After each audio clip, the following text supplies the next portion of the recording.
Now, it is true that both 1934 and 1971 represented years in which the United States defaulted on its bonds, which were gold bonds, first to US citizens and then to the rest of the world. And the government could default again. But if the United States maintains proven reserves of gold or Bitcoin, which is a little bit easier to do today with technology, there would be a ton of money willing to be lent to the US government at much lower interest rates. Just ask yourself, would you be willing to lend to the US government at 1% if you were getting paid back in gold or Bitcoin? Or would you be willing to lend to them at 2 or 3% if there was that collateral just in case? You may think that's preposterous, but there are trillions of dollars that are being lent to the US government with no collateral whatsoever. And that currently at a rate of a little over 4%. And so by adding in collateral that will increase in value with financial irresponsibility, there would be a lot more money available at much lower rates than the government is currently borrowing at,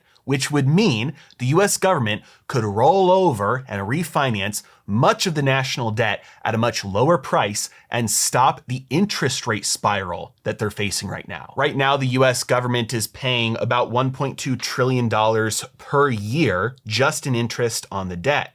And that is growing every day because old, cheap debt is being rolled over to new, expensive debt. Gold bonds or Bitcoin bonds or both would allow the US government to do the opposite. So not only would it allow them to borrow at lower rates, but it would also put a leash on them about how much they could borrow in the future. Now, in case it's not apparent, this would partially remonetize gold and monetize Bitcoin, effectively dethroning the dollar as the global reserve currency. And it would place gold and or Bitcoin at the bottom layer of the global financial system yet again, which would mean other countries would also be incentivized to do the same thing. This would restore faith in the fiscal responsibility of the US government. And it would mean that there wouldn't be a mass dumping of US treasuries like there would be in other cases of mass global de-dollarization. And most importantly, the United States under a new administration couldn't just reverse course again and go back to printing and borrowing and spending like crazy. Because then a disorderly global de-dollarization would be very easy to do